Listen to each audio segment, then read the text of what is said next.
बिस्मिल्लाहिर्रहमानिर्रहीम अस्सलामुअलैकुम। Welcome to my channel conceptual lectures by MSH।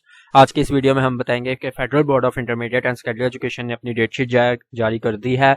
Matric board के exams की डेटशीट उन्होंने जारी कर दी है। ये आपके सामने डेटशीट है।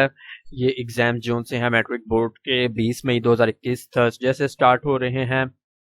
ये आपके सामने डेटशीट है, ये आप देख सकते हैं।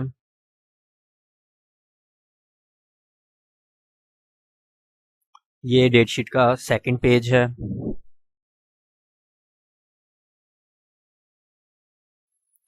और लास्ट पेपर जो सा है 25 जून 2021 फ्राइडे को है।